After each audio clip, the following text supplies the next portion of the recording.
মা, দিদি আসলো, ওঠেন। মা, যাও যাও, গিয়ে বসো, মায়ের কাছে বসো। হ্যাঁ, আসলি? হঠাৎ করে আয়, বস বস বস বস, এখানে বস বস।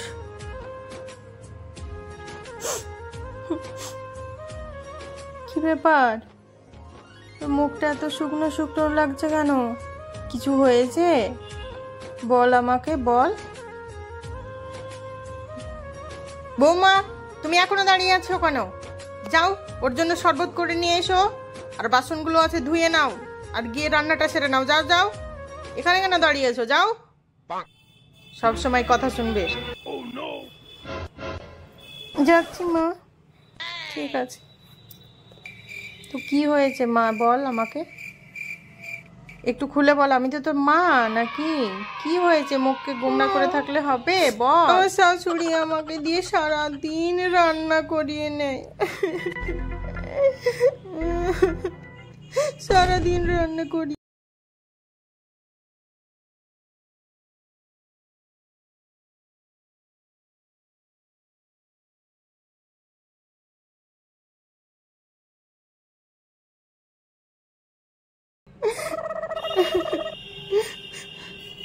জানো মা, আমাদের বাড়িতে যে কাজের মেয়েটা ছিল, ওই মেয়েটাকেও ছাড়িয়ে দিয়েছে জানো, আমাকে দিয়ে সব কাজ করাবে বলে।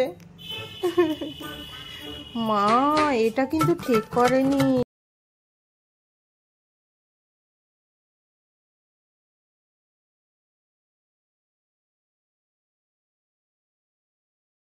শাশুড়ি একদম ঠিক করেনি কাজ। রাত্রের খাবার যদি কিছু বেঁচে যায়, ওই বাসি খাবার আমাকে দিয়ে খাওয়ায় জানো।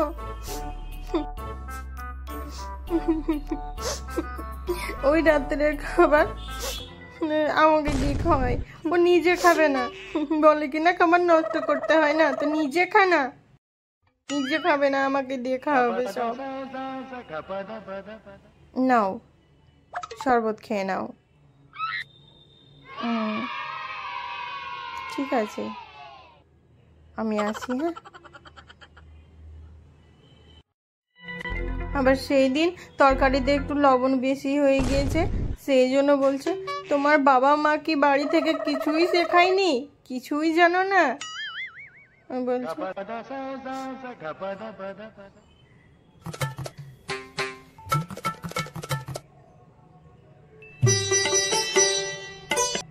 দেখো দেখি, আমার এই ছোট্ট মেয়েটা এখনো কি সব কাজ শিখেছে? বলো দেখি,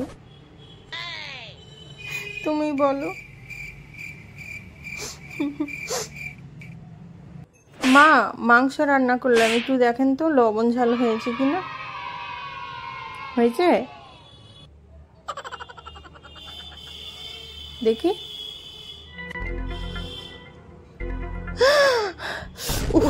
ও, কি রান্না করছে এতদিন ধরে? বাবা মা কি কিছুই?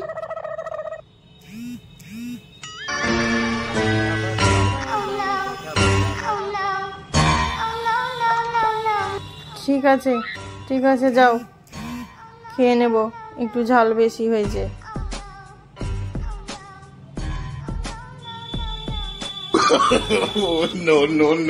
এবার হয়েছে চপ, তো নিচের ঘরে পড়েছে।